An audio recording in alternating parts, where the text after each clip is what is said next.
Lily walked slowly along the river. The water was clear and blue, moving gently between the rocks.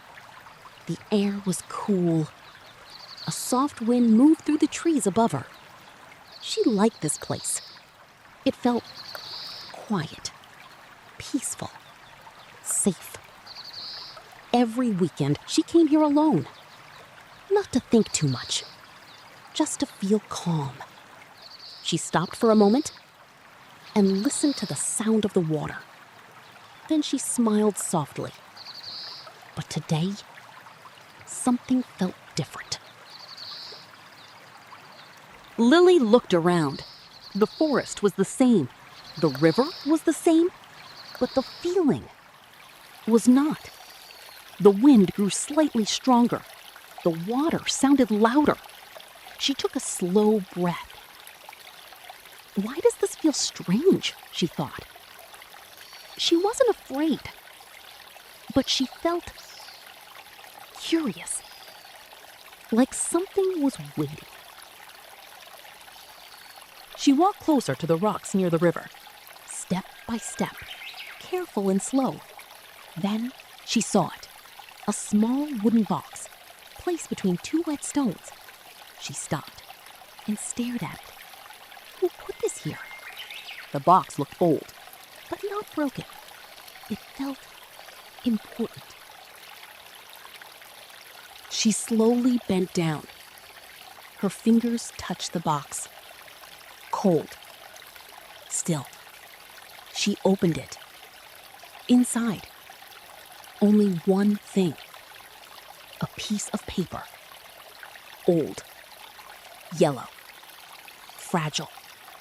Her heart began to beat faster. She opened the paper slowly. The handwriting was soft, careful. It said, "If you find this, please don't forget me." Lily froze. Her eyes stayed on the words. Don't forget me.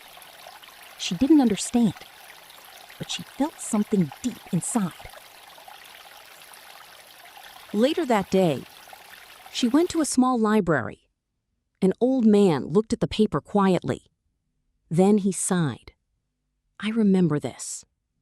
There was a girl, many years ago. She came to the river, just like you. Lily listened. One day, she disappeared. No one ever found her.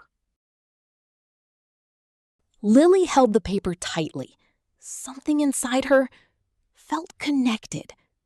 Do you think she wrote this? Lily asked. The old man nodded slowly. Maybe she didn't want to be forgotten. Silence filled the room. I won't forget, Lily whispered. That evening, she returned to the river. The sun was setting. The sky glowed warm orange. The water moved slowly. The wind softened. Everything felt calm again. She placed the paper back into the box, closed it gently, and returned it to where she found it. She took a deep breath. I understand now, she whispered. Some stories are not meant to end. They are meant to be remembered. The next morning, the river was quiet again. Soft mist covered the forest. Lily stood far away, watching the water. She didn't feel confused anymore. She didn't feel strange anymore. She felt peaceful. Then she turned and slowly walked away. Some stories are not meant to end. They are meant to be remembered.